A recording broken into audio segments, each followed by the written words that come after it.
It's so interesting just to see how his demeanor changes in the types of work that he's talking about, like in more social justice work, his film work, and then DJing. Like he just became a different version of himself. I know. I And think it's it's like funny. my favorite part about multifaceted people is to see the many facets that they have created of themselves via the vehicle of their work. I feel like he was my brother from another mother. It's funny. Y'all are very similar in a lot of ways too. I'm like, wow, we have like such a similar story. This is so wild. Oh yeah, you guys probably not started around the same time, but like the same sort of journey to the work. I cut my career, that path short to do the social justice work. And it Mm. was like seeing how paths go. Totally. That is a huge part of his work. So much of his work is super political. And he is one of those people that is like, I went to go visit him in Ventura, and within like an hour, we went to get a burrito across the street. And he's like, oh shit, I forgot flyers. And he has all this like ice raid. Like he's just like literally doing all of the work. He's such a strong advocate and also such a silly boy at the same time. And I love that he has all of that in one.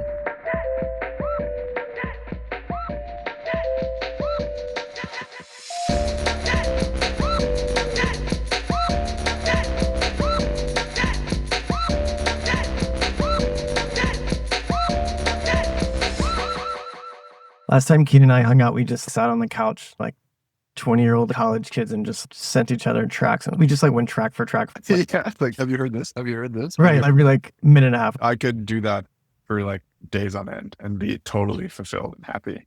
It's a fun way to be. It's such a pleasure to have you. It's so good to see your face, as always. Yeah, great to see your face, my friend. We are here with my lovely friend Keenan, who is a multifaceted filmmaker and cinematographer. Spent a lot of time directing commercials, documentaries, narrative shorts, music videos, has collaborated with such brands as Levi's, Apple, Banana Republic, but has done amazing work in NEWTOK to Lebanon to Santiago in Chile to Sweden. So welcome, Keenan. We're so happy to have you here. Thank you so much. I'm so happy to speak with you all. It's going to be fun. I've heard so many awesome things about you, and I feel like I've been immersed in your life and work for like the last 24 hours. Yeah, of course. It's so nice to meet you, and same. I'm so happy to be a part of this cool collaboration. So I love a quick story to start out. Keenan and I first met at South by Southwest. If anybody's ever been, it's just like pure chaos. There's just a gazillion shows happening. Double Duchess was doing a couple performances, but I think we got into see Zebra Cats and Disclosure in like the smallest room we'll probably ever have a chance to see Disclosure in again. And I think like we had a mutual friend, Oyanka, who you just saw in Philly recently. And we always talk about this lovely moment in time that like we all experienced in that era, all kind of like pursuing creative endeavors. And one thing that I always loved about you in general and just our hangs, but it's so present in your work is your desire for wanderlust, really. And some of the stories you've shared, like, oh, I was like talking to this guy and it led to a 7-hour conversation. And then like, you know, everything about this person, it leads to this bigger thing. Where did you learn to trust that as part of your creative process? I think I've always been curious about people, and that's where I don't know that I would call it wanderlust. I think it's more of just a curiosity about people and what they believe, who they are, what drives them, what they want to create, what they want to put out into the world. So when I see someone and my like sort of curiosity alarms start going off, I have to talk to them.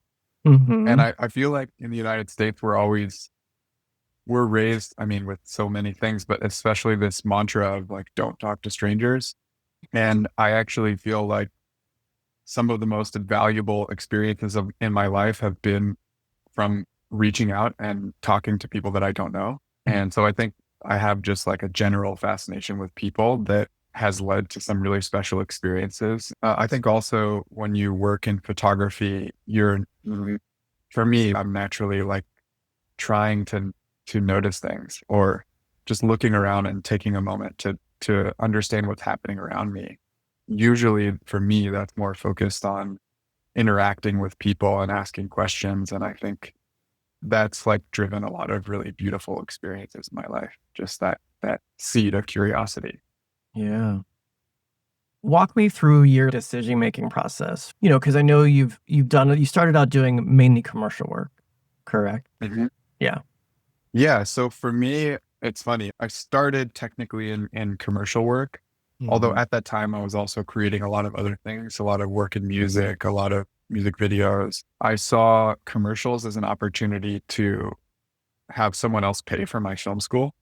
Mm. That's really what I saw as the opportunity there because I didn't have the means to spend, $100,000 on school. So I had to figure out another way. Mm. And I didn't want to take a loan. So my thought was if I just started making commercials, then maybe I could learn enough of the craft in order to become more self-sufficient and have a better idea of what my trajectory in filmmaking space might grow to become.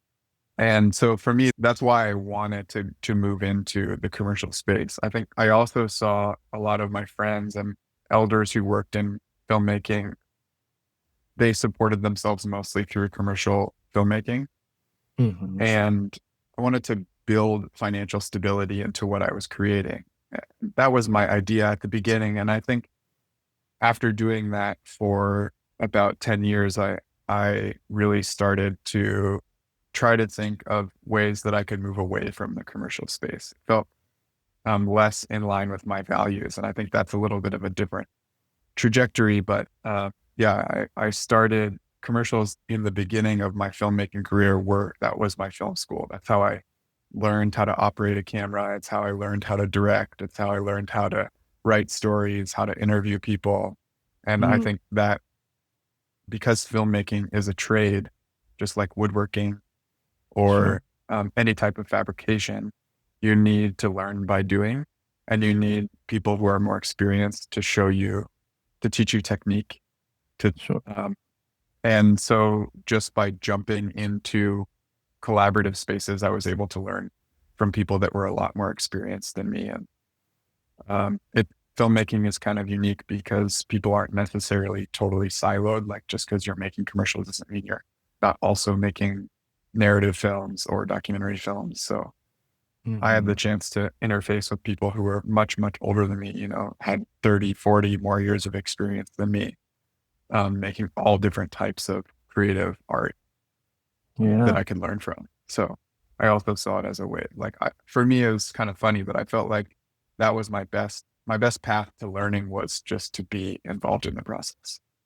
Yeah. I love that about your story, Keenan, because I got my start in photography in the exact same way. It's like, I don't want to take out $100,000 loan. I just want to get paid to learn. And it's such a humbling experience. And yet it's so exciting because I mean, I don't know about you, but I definitely took whatever job I could find and ended up working with all types of people and all types of facets of photography and filmmaking to really decide like, well, what do I want to create? What do I want to explore more seriously? How did that experience shape you and then the kinds of projects that you now seek out? I think I had so many things. I think, first of all, travel. Like one of the things that drew me to the world of filmmaking is that I wanted to I wanted to learn more about what exists in this world. And filmmaking is a vehicle for traveling. And I think I was fortunate to enter the filmmaking space at a time when there was just like a surge of new media being created. And there was a need for filmmakers that could travel to like all different parts of the world to document stories. So I think that I would argue is the piece that shaped me the most was just going to different parts of the world and spending, 1 week to 3 months in different locations, learning about different cultural traditions, histories, mythology, architecture, design. If I could point at one thing, aside from my education, which is always ongoing, I think I would say, yeah, my choice to invest in education in various forms and then these like opportunities to learn directly from people in all parts of the world, from places in California very near to my home to places that I never dreamed of visiting, like, the Northwest of Alaska, for example. It's so interesting because even just doing a deep dive on your work in the last 24 hours. It seems like you really naturally move between, say, rugged landscapes in the northern parts of Alaska to like really urban environments. And you've worked with a ton of really amazing adventurers, Chris Malloy, Jeff Johnson, even Alex Honnold, Ben Moon. And so then you do that there, and then you kind of dance over here to more urban and now even like futuristic spaces, like your cinematography with Assembly. And you seem to be at home in both types of spaces. Tell us about that. I think that comes from really wanting to tell stories about people and understanding that my role as a cinematographer or as a filmmaker is really just being a professional listener. Yeah. And I think that's like something that I feel like I saw as a goal and a cornerstone and value of my work early on. And that's allowed me to, I think it's really just an openness, me like making a commitment to really listening and having that be a foundation of my creative practice has meant that I'm able to work across ideological borders, or I want to work across ideological borders and have made that a goal. I'm not necessarily like seeking out, like trying to work in different places. Part of the reason why there's a lot of breadth in the location of my work is just because you can never predict like what project you're going to be invited into when you work in filmmaking. Like someone approaches you and they have a project in Norway, and someone else approaches you and they have a project in Ethiopia. I've always just been, especially in the beginning of my career, saying yes to all of those things. And I think ideally connecting, trying to approach it from a place of integrity and a place of listening, I think allows for, I would hope allows for a more honest story to be woven through what I'm involved in. Listening versus interpretation, and wanting to tell an honest story. What, if anything, trips you up about that? It's interesting because I really think that throughout the trajectory of my career, my perspective on what a filmmaker's responsibility and role is has really changed. When I was studying the history of film in college, there's a lot of emphasis on being an auteur or being an artist or being a director and having ownership over the narrative or having ownership over the craft. And I've learned through like teachers that have made a really big impact on my life that those are terms of oppression and domination. And that the role of a filmmaker, I really believe, is a collaborative responsibility at its core. Even if you try to dominate a narrative or try to put your own spin on what a story should grow to become, I think at the end of the day, it still involves like 10, 20, 30, 100, 200 people in order to make something. And then especially that gets even more complicated when you work in a documentary space, because working in documentary is not an act of creation, it's an act of service. And there's been so much emphasis always on ownership over these stories. And I think it's really the role of the filmmaker to be in service of the individuals that are leading the story. And that means like the characters that are involved in the story, the real people that are involved on the ground in shaping whatever story. It could be something about their life. It could be about a community. It could be about a location. It could be about a movement. But I think the role of a filmmaker is to be in service of those stories. That's like the direction that I want to always be moving in, is growing my capabilities as an artist in service of community. You're right in that, like, when you put a title, like, a lot of people think a producer is above the artist or something, where they're sort of controlling the situation. And they feel like such a good studio session is when the role of the producer is to basically like facilitate whatever's getting in the way of the artist, right? In my opinion, it's like, how can we like get this thing to its like most purest thing that feels good to everyone? You know what I mean? And that is basically being in service of the track or the artist versus my ideas are better than yours type of thing, which I think a lot of people go in there with that idea that like the producer knows better. that's just such a horrible way of producing the craft because it immediately creates this tension. Rick Rubin, for example, calls himself a reducer instead of a producer because he basically says he reduces things down to like its purest form. And then like, if you're not happy with it, then you're just adding a bunch of fluff, right? Being able to see beyond like what you're building is pretty beautiful that you're able to do that. My approach is always imperfect and I'll always make mistakes. Mm-hmm. And I made a lot of mistakes in my career as an artist and a filmmaker. And I'll continue to make mistakes. I think to add to your point, I wasn't always in this place of seeing my role as an act of service. I think when I first finished my undergraduate studies, like I wanted to be an auteur. I wanted my name on the marquee. I wanted all of these things. And the more that I went into the process and saw that how it actually worked, I was just forced to be honest with myself and confront my own ego in that space and say, like, is it more important for my name to be on the marquee, or do I care more about what the message of this story is? And I think there's plenty of times when you're making something that you have to make a choice about that. And for me, that choice over time has become really easy because I really care. I feel like my role is a bridge builder. It's to contribute my skills in service of what I believe in. And also the fact that filmmaking and really any creative pursuit or arguably achieving anything difficult on this planet requires a lot of people and a lot of collaboration. And I think the idea of a hero is a myth.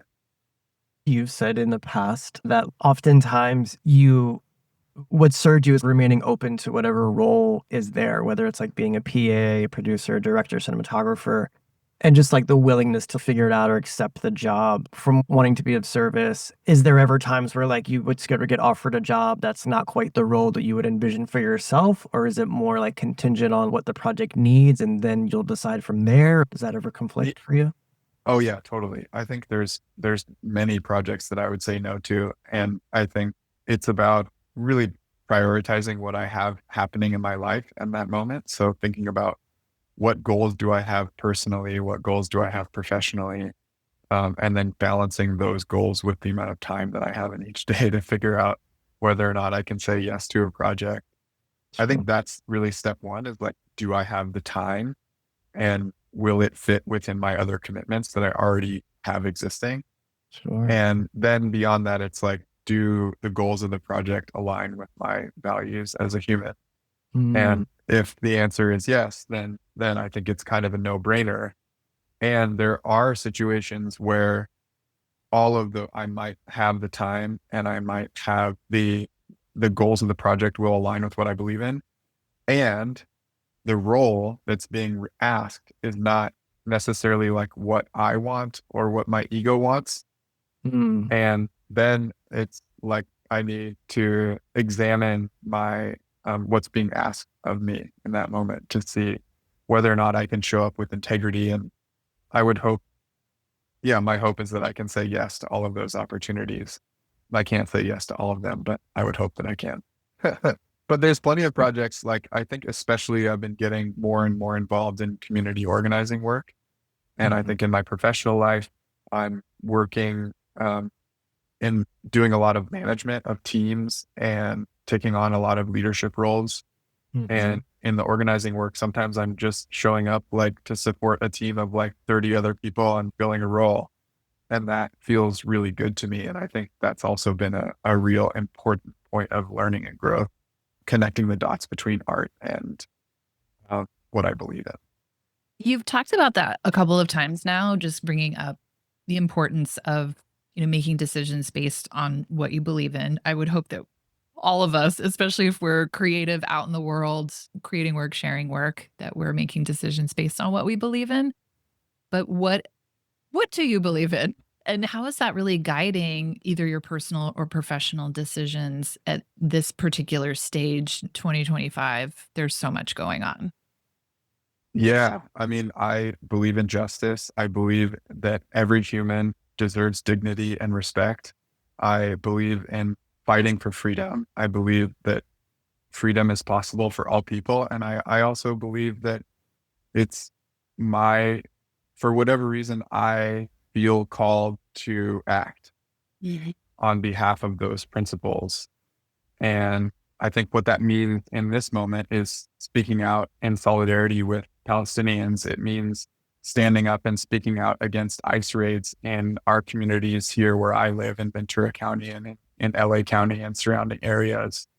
And doing whatever I can, not just to say that I believe in the freedom of Palestinians, or that I believe that ICE raids should not happen, but figure out like what is my role in taking action in those spaces.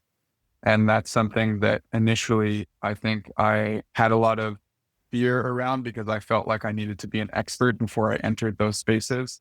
And once I took the leap of faith, many years, I think it's always been an ongoing sort of process of learning how to work in community organizing. And I've always been taking small steps throughout my life, but I think I had a real shift after I went to Palestine. I did a project in the West Bank in 2017, and I saw apartheid up close and personal. I saw people being victimized in very violent ways, being oppressed, being forced through checkpoints, being searched and violated in really aggressive ways. I think that really radicalized me and changed my opinion and really made me understand that what I witnessed was not something that I could stay silent about. And actually the opposite. If I remain, my silence was actually going to be more dangerous than my action. And I think that was a real wake-up call for me personally, that I knew that if I remained silent, it meant more people would be oppressed, more people would be killed. And that continues to be true. And I think especially relevant now, where we are in our political landscape and in our lives. Something that you said, it takes a lot of people to do big things, to make change. I mean, that definitely resonates with me personally as well. And how would you say that even your creative work in your filmmaking career has translated now into being able to organize large numbers of people or a movement, so to speak, and your part in that? How does that translate? Well, I would say that I'm not personally organizing large numbers of people. I'm in service of the organizers in my local community that are really courageous, brave leaders that are very, very experienced, far more than myself, in mobilizing people to take action in our communities. And I think also someone just with my background of privilege and my skin suit as a white man, my role is to be in support and to follow the leadership of the organizers here in Ventura and California, in LA County.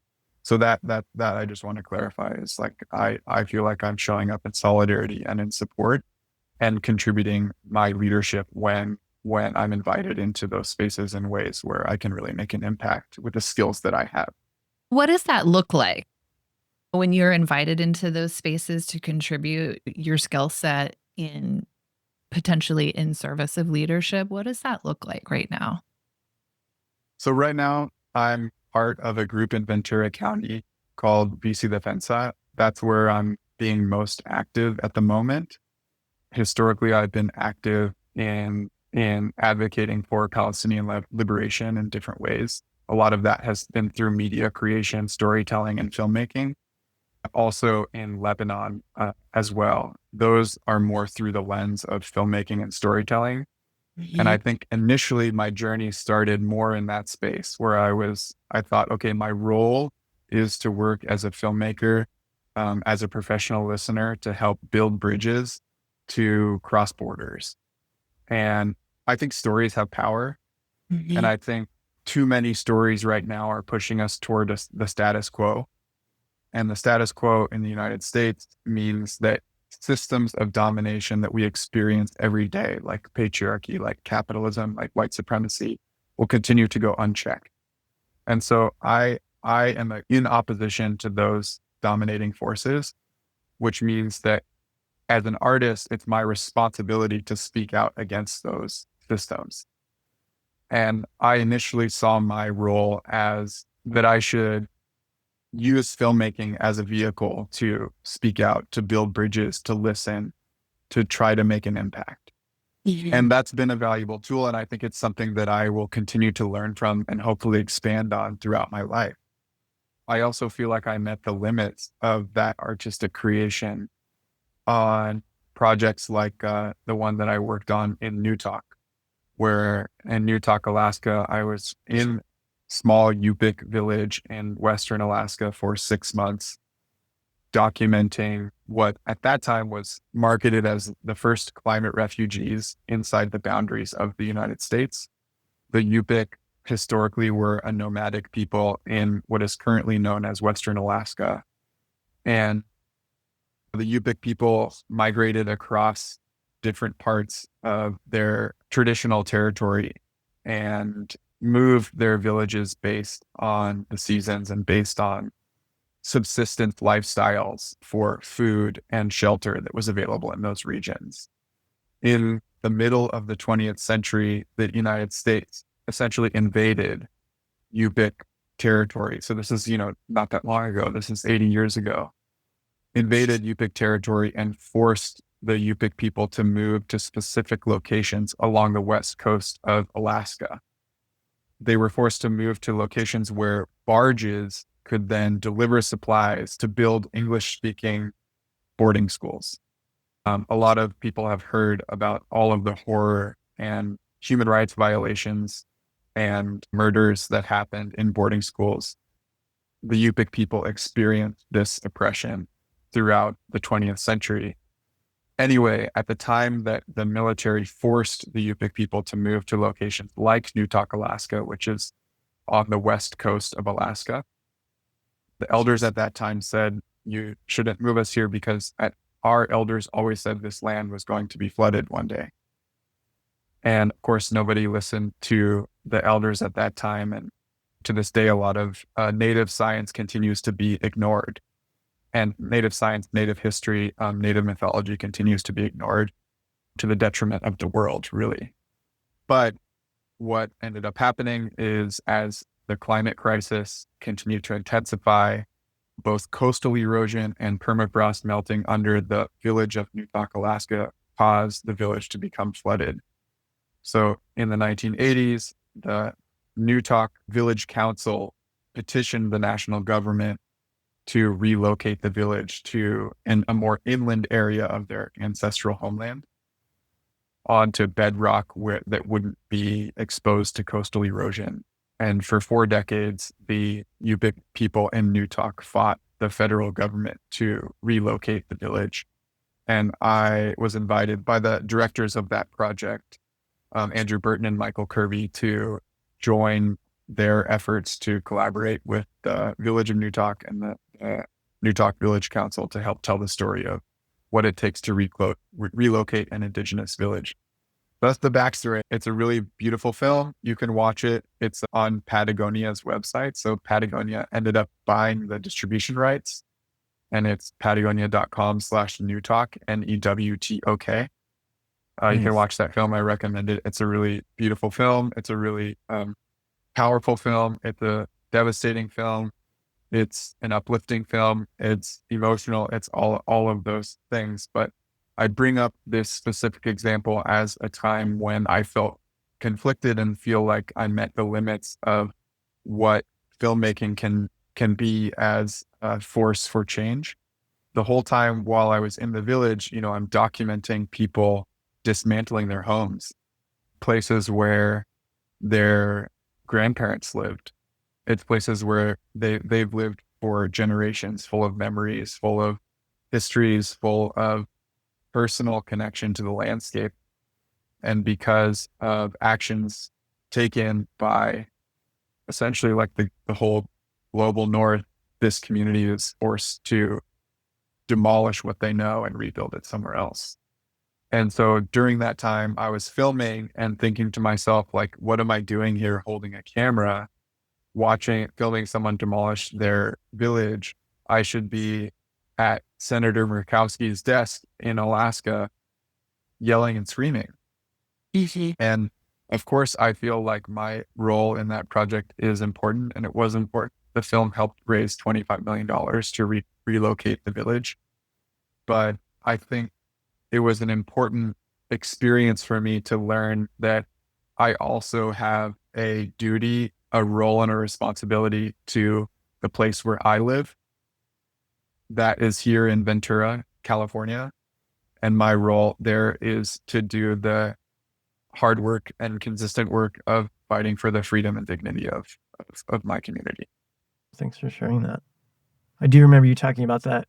And a lot of this podcast also has a lot to do with navigating the realities of how am I continuing to support myself or my family or even others around me by being true to my artistic integrity and craft. And there's logistics behind all those things, right? And so I think we were sharing around how like a product that I really loved and how it was like when it doesn't get the reaction or support or whatever it is, and it's such a cathartic experience for me, can sometimes discolor, maybe not the project, but the experience sometimes. And I remember you were sharing with me about the project Joy is Double that you worked on. Mm-hmm.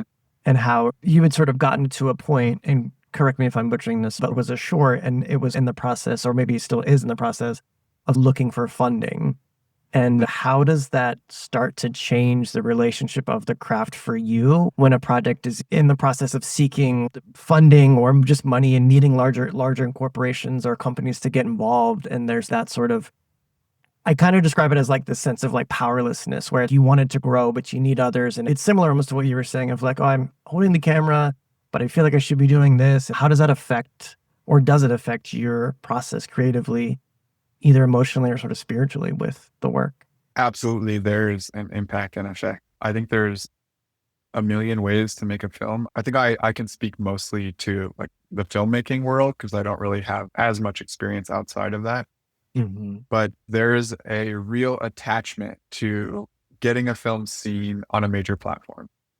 Mm-hmm. So that means getting something distributed on a Netflix or a Hulu or a Disney Plus or, any type of streamer, you name it, or getting a theatrical release. Mm-hmm. And for a long time, really up until recently, I saw that as sort of like the benchmark of success for filmmaking. And I think it's only within the last like 5 years that my mentality has started to shift around that a little bit. So a lot of that, I think, is a result of those massive corporations sort of like cannibalizing each other, which meant that these larger and larger entities were being creative that were controlling the marketplace or having a monopoly over the marketplace of what gets distributed. Mm-hmm. So that is just something that like I think is bad and sucks. Yes. I think that limits what people can experience and what they can see.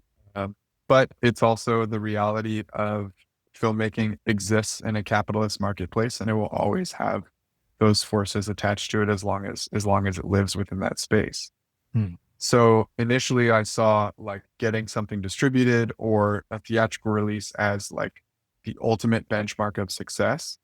Sure. And I feel like what I'm seeing now is a resurgence of alternative media sort of making its way out into the world. Some of that happening through social media, some of that happening through distribution companies like Watermelon Pictures that originated with marginalized voices speaking on behalf of Palestine, and now I believe has expanded to share stories in solidarity with oppressed communities all over the world, but specifically within the Middle East. So I think I would use Watermelon Pictures as an example of an alternative media that I find really inspiring, interesting, and expansive. And I think there's a lot of other beautiful, creative minds that are working right now to sort of liberate how we see and what we can see. In the past, when I've tried to take stories and fit them to the mold of what can be distributed, what is marketable, I've failed. every time. I still haven't succeeded in distributing or marketing a major film. Maybe I will someday. Maybe I'll crack the code. But I think some of that, I tend to be a person that completes projects and finishes them in a way that I feel good about. And I've struggled in raising money for some of the larger ideas that I've tackled, like the film Joy is Double, for example, where we've pitched to all the major streamers. We pitched to Hulu, we pitched to Disney Plus, and that film's about a friend of mine who is a quadriplegic doctor at the University of Michigan, who is now leading a sports team of athletes with disabilities at the University of Michigan. Dr. Fermi Okanlami, an incredible person and a great friend of mine. And I think I've learned through that experience that a film like that needs to be built from the ground up, and having more like capitalist force come in and dictate the type of story that is marketable isn't necessarily going to mean that a message advocating for something like disability rights is going to make it through to the mainstream. So I think I'm in the process of figuring out what is that sort of reverse engineering or raising enough resources to get a project like that out into the world. And I bring up Watermelon Pictures as an example of really incredible leadership that has found innovative ways to share stories that are really important. Yeah. This is so interesting how this is all kind of coming together. I mean, even just in the last couple of weeks, right, David? We talked to Amy Tunsing, who's a visual journalist last week, also a filmmaker, talking about the need for other ways to distribute important stories that should be told, even if they're not the popular story, the marketable story to be told, still important nonetheless, and how that consolidation of streaming services is really dictating what the general populace sees and understands about the world around them. And those influences are so incredibly powerful. And then, on like a political level, we're seeing like this rise of independent media and independent journalists like Jim Acosta that are, switch platforms, gone over to Substack, are kind of asking similar questions like, how do we get stories that need to be told in our version of the factual stories out into the world and pay for the large numbers of people that need to be a part of the production process and get them out there. And it's just such an interesting, scary, but interesting time to be living in. Like, how is this all going to play out? How are people going to know what is happening in their communities, in their worlds? How will they have access to those types of stories and information? And if I could just give you a blank check, like wave a magic wand, we've figured all of this out. Here you go. What is a story that you've been really wanting to tell? Oh, wow. If you gave me a blank check, I would probably immediately go to Dr. Okanlami and be like, let's go. That I think that story is something that is really near and dear to my heart. And I really hope we can find the resources at some point to make that happen. That story about Dr. Okanlami and the work that he's doing with the disabled community is really powerful and very moving. And I don't think people realize the degree to which ableism really dominates our perspective. I know I didn't until I started working with Dr. Okanlami, and what he is advocating for and his team and all of the incredible folks that he collaborates with are advocating for is really a cultural change, I think, in terms of understanding ability in general.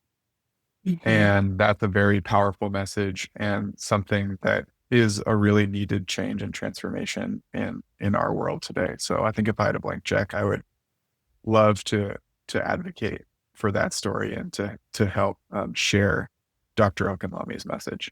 Dr. Fermi Okanlami, if you're curious to learn more about disability rights or the world of adaptive sports, which is sports that have been adapted for people of all ability levels. You don't have to be disabled to play adaptive sports, which is one of the incredible things about it. It's really a platform that's designed to be an inclusive environment for all people to play together. Yeah. And there's not a lot of spaces like that out in the world. So Mhm. if you're curious to learn more, I would look up Dr. Okamami. One Google search will yield many wonderful things. We'll have to get like a couple of your recommended links and put them in the show notes for folks for sure. So I know you were just in New York with Assembly, this recent project that you've been working on, and you will be in San Francisco for Frameline Festival. But what's next for you? Is there any projects in the works? Any personal life changes? Anything you want to share? Yeah, I'm just sort of at like a new beginnings stage for my creative process. Mm. A number of the films that I've been working on across the last decade are just now being released, which I feel really excited about. Mm. And it's a ton of work.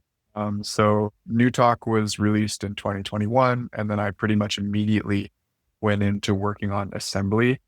Mhm. Assembly is a film that I feel so lucky to be a part of. I was invited into that project by the directors, Rashad Newsom and Johnny Simons. And that film, I think, at its core is about BIPOC and Black queer liberation. And it follows the life and work of Rashad Newsom, who has been working in different spheres, locations, environments for a long time. All of his work has been focused on liberation and specifically Black queer liberation. So I feel really inspired by what that project has grown to become. The film specifically documents 7 years of Rashad's, well, more than that, documents kind of his life's work leading up to a major exhibition at the Park Avenue Armory, which took place in 2022, in which Rashad rebuilt the entire inside of the Park Avenue Armory in New York City, which is a gigantic space. It's a space that is historically associated with a lot of violence and white supremacy. It was a drill hall for soldiers that were serving in the military. So a lot of really horrific things happened inside that building. And the film documents the trajectory of Rashad's life and what led him to reimagine the Park Avenue Armory as a space for BIPOC and Black queer liberation. And it's a really powerful film. A lot of it centers around the Vogue ballroom community. It was really transformative for me to work alongside both of the directors for different reasons, Johnny Simons and Rashad Newsom. Rashad is an incredible leader. He's a collage artist, like through and through. I would describe him in that way. He's really a multidisciplinary artist, able to work in any medium, which I find really fascinating. At the Park Avenue Armory, he was directing a 7-act theater performance, an interactive art installation, a permanent exhibition of sculpture and paintings, and a workshop that he designed around decolonization. So that was all happening within the span of 6 weeks. So Oh my gosh. I yeah, thought you were going to say obviously like, but all 6 years. No, never mind. it took years to design this idea, but it was really a tremendous opportunity for me to be in the presence of a really creative person who invited all of these brilliant human beings into the Park Avenue Armory and then really empowered everyone to contribute. Empowered is the wrong word. I feel like he invited everyone to exceed their own expectations. Mm. And he's really good at motivating people to push beyond what they're capable of. And I feel very included in that. I think he really pushed me beyond what I was capable of and helped me grow as an artist. And that's a very special film. We premiered it in New York, and it was premiered in the presence of a lot of the dancers, performers, jazz musicians, poets, actors that all participated in Assembly. So it was just this room full of love and creativity and queerness and BIPOC Black liberation.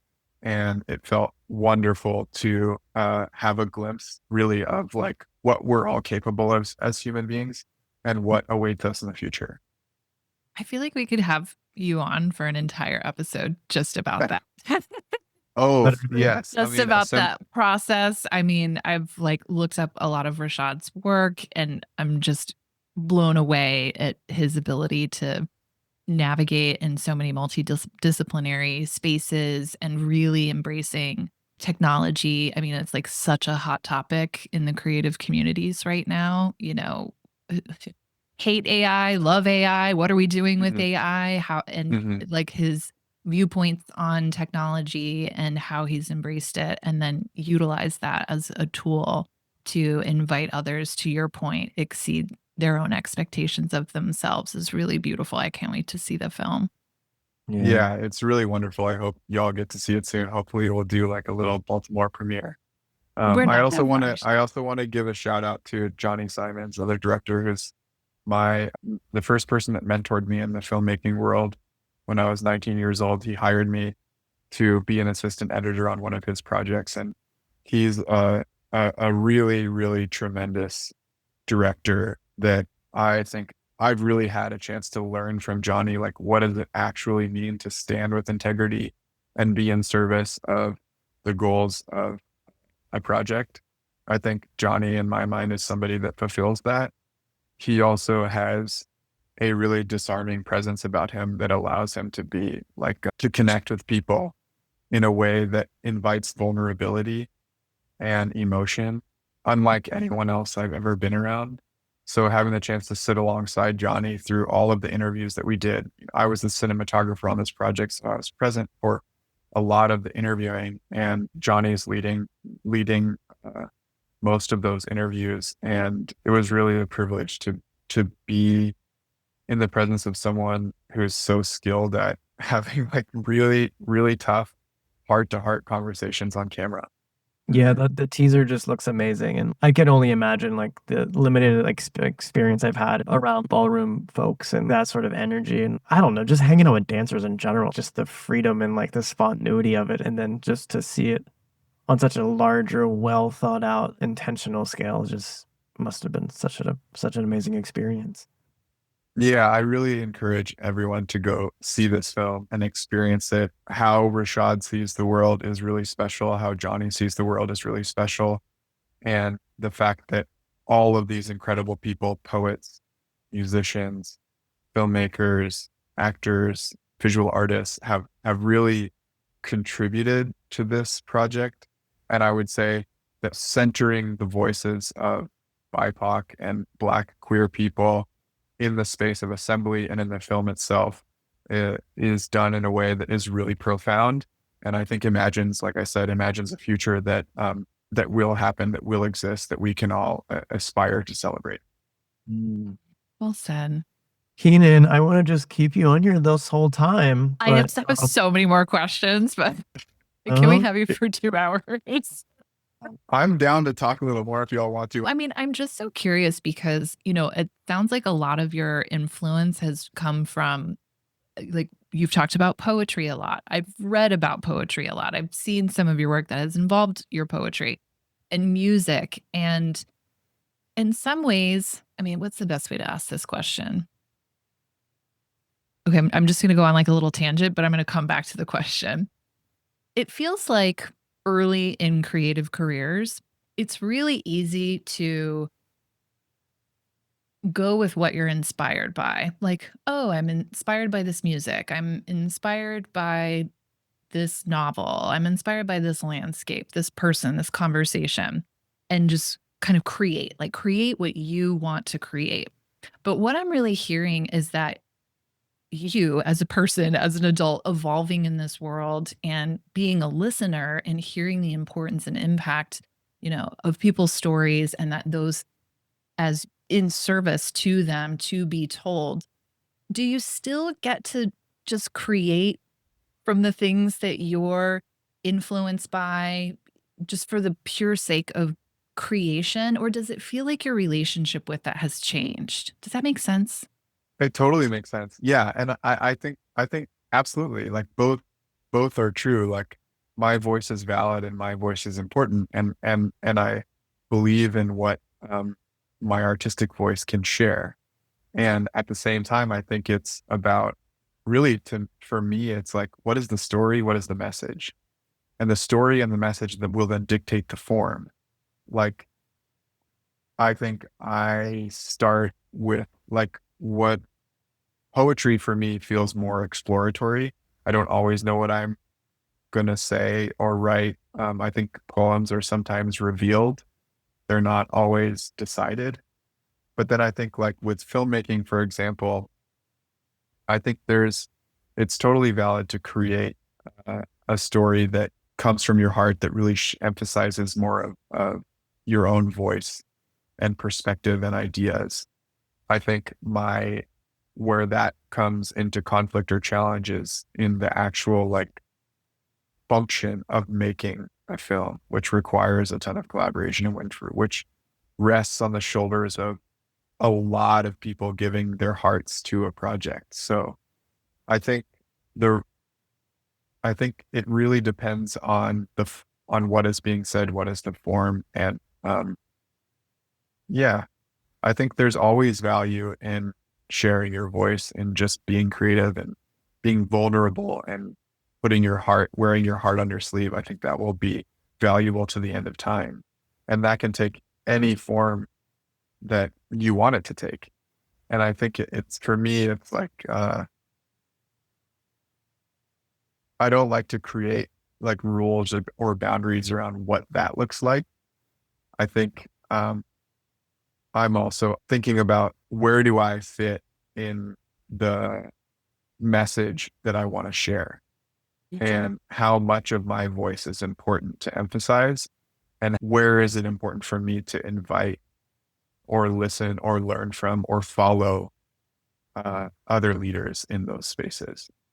And I think that's like a tale as old as time in art. Like I don't think I'm unique at all in that way. I think art is about exploring and discovering what we're capable of and what we're individually capable of and what we're capable of when we're in collaboration or in support of more challenging, complex ideas. Man, and scene. I think for our listeners that are struggling to jump ship and be creative full time, or like we've had conversations around what it means to be like truly freelance, right? For being a freelancer for a while, is there still like scarcity of if I take this job, I'm unavailable for this job and one pays more than the other? Or does that even a concern for you anymore? And if so, like, I mean, when did that shift for you, you know? That's a great place to be. If I could be in that place all the time, having to decide between jobs, I think I would be set. That would be wonderful. Sure. I think prioritizing jobs is hard sometimes. I think the reality of being a freelancer is that it's really rare that you would even have the opportunity to do that. I think there is just a scarcity of work in the filmmaking space. I think it will become less and less until the industry changes. Hopefully there will be a resurgence, but it's filmmaking is feast or famine. It's challenging. It's like there are seasons where the finances are really good and there are seasons where you really have to just struggle to survive. And I've experienced all of those seasons. And I kind of think until I decide to do something that has a little more financial stability, if I ever choose that path, that it'll kind of always be feast or famine and being creative with my own resources.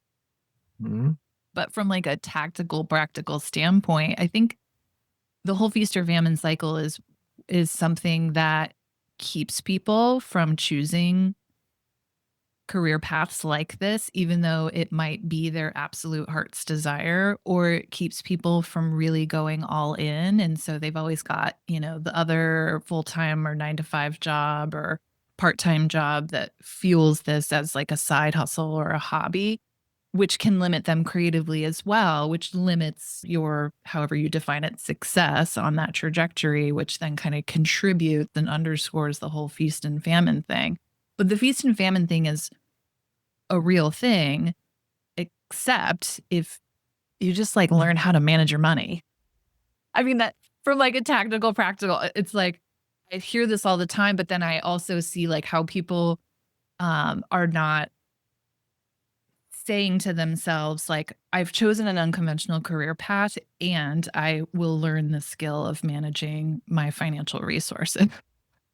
Yeah. Or Does just that make sense? managing the lifestyle of being a freelancer. You know what I mean? Like, Yeah. It's like, okay, yeah, you got a windfall of cash. Maybe don't go buy the new Audi. Yeah. Like, right.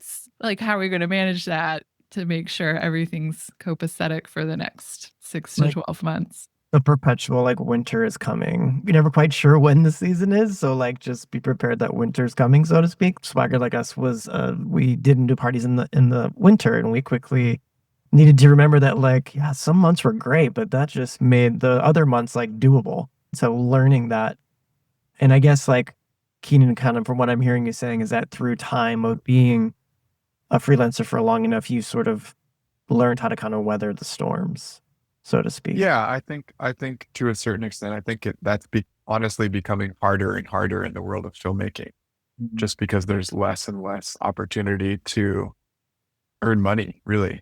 Yeah. I think I would also add to that is like people don't necessarily need to abandon their lives to be creative. I Mhm. think you can, if your goal is to move into a full-time freelance space, like it doesn't have to be all or nothing. You could do it over time.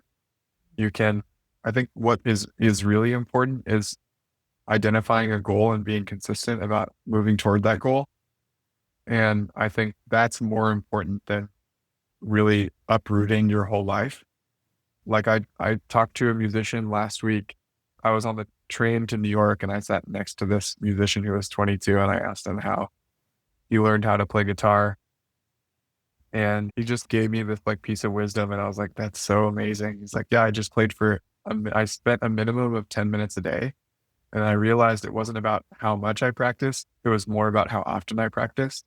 Yeah. And I thought that was such a brilliant thing to say. And then the other thing he said was that, and I think, Deva, we've talked about this a little bit, is he said that he knew he was going to be unprepared for every gig that he played out in the world, and that he was also going to learn something from every gig that he played out in the world. Mm. And that he thought that would never change for his whole life. And he's just already accepted that. And I was like, The are you kids are going to 90 be years okay. old, young man? Literally, sir, you Yeah. are Excuse at me, sir. 22. Sir, Yeah. you have the energy of you figured it out. Good for you. I The love Yeah. kids are going to be okay. that part. Yeah.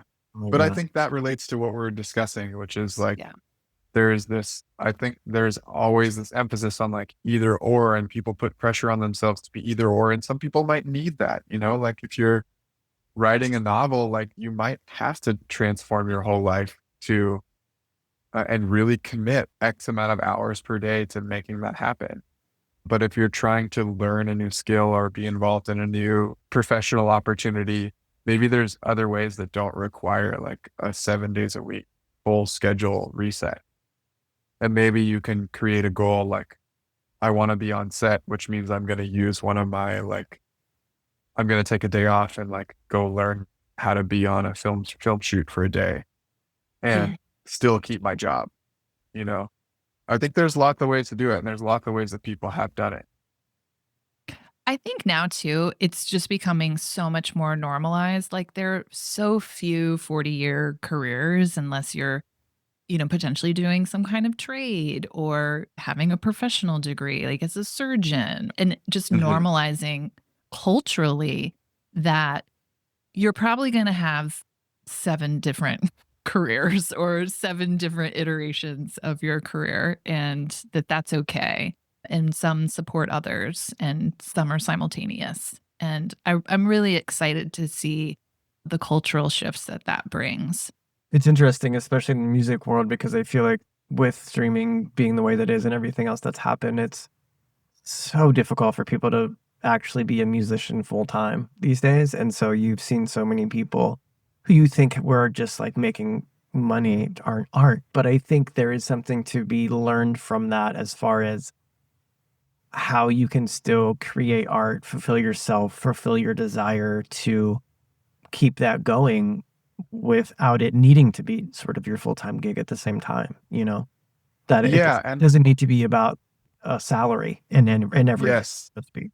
Well, there's two things, like just art is not validated by a purchase. Art is not more valid when it has a dollar amount attached to it. That's something that has tripped me up in the past, where just equating financial value with artistic production. And those are really, like, in some ways, like, in opposition to each other. And I feel like I'm seeing a lot of younger people that are really resisting just falling into the trap of capitalism.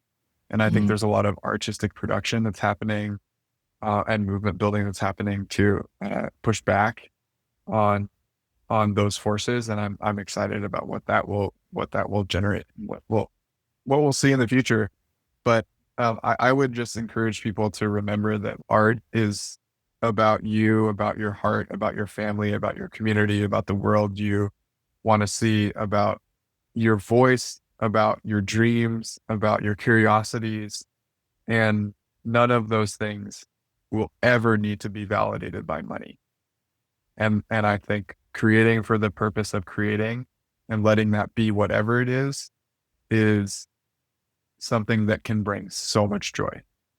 And I've experienced that, really, like the joy side, through DJing and playing with music and starting to learn a new craft. Like, everything that I've done in the filmmaking world, the poetry world, is so serious.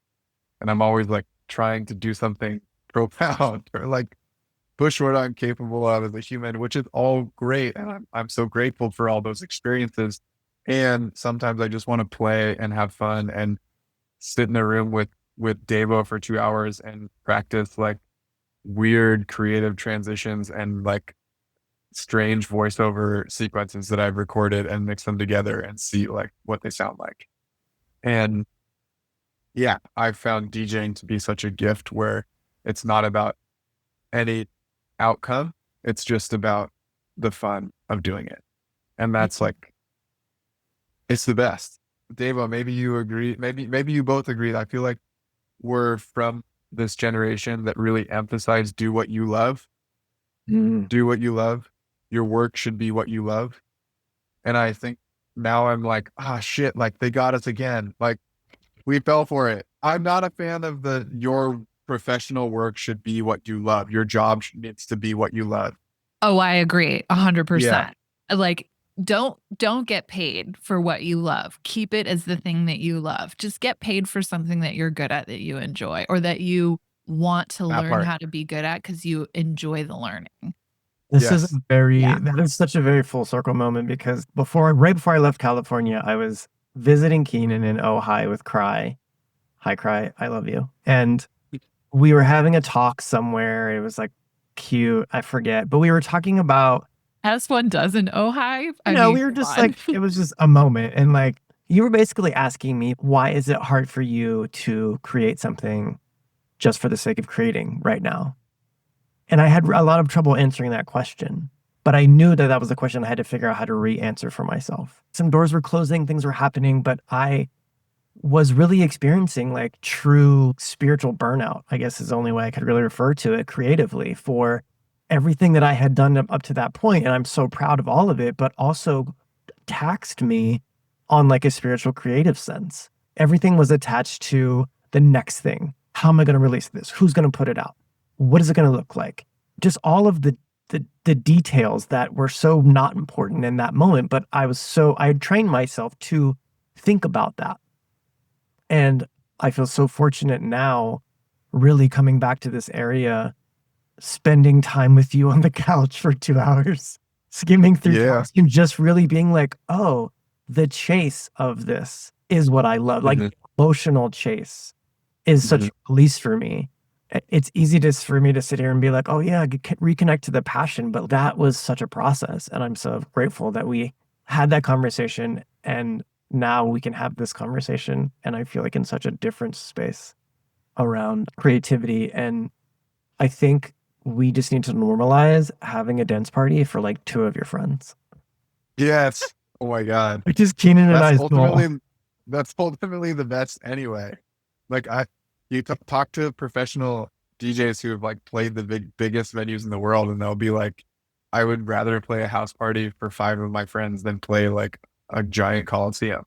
Yeah. Totally. Like I feel like that's probably true amongst most people. Yeah, And that's 100%. really like the joy part, I think. totally. Yeah. This has been so much fun. Keenan, will you DJ a dance party for Davo and I here sometime? Hell yeah. We were That'd be actually just talking amazing. about that yesterday. Did about that yesterday. Oh my gosh, I would love that. Have you been to this area, Keenan? No, I've never been to Baltimore. You have no idea what you're missing. Pew, pew, pew, pew. Oh, I can't wait. Pew, pew, pew. The DMV needs your energy. Keenan, it's been such a pleasure. I really am grateful that you were able to take the time to hang with us and, let everybody know who you are and what you're about and follow your work. Yeah, Keenan, thank you so much. It was awesome to have you on and get to know you a little bit better. Thank you so much, y'all. This was such a blast. And yeah, appreciate you. Awesome, Keenan. Thank All you. right, my friend. I'll see you soon. Hey there. Thanks for listening, and we hope you're feeling more curious and inspired to make a step towards your passion. To keep you connected, take a second to follow us on Instagram at Absolutely Sure No Idea, and follow us on Apple Music, Spotify, or wherever you listen to podcasts for upcoming episodes. Lastly, help us grow this baby by sharing an episode with a friend who needs to hear it. All right, until next time.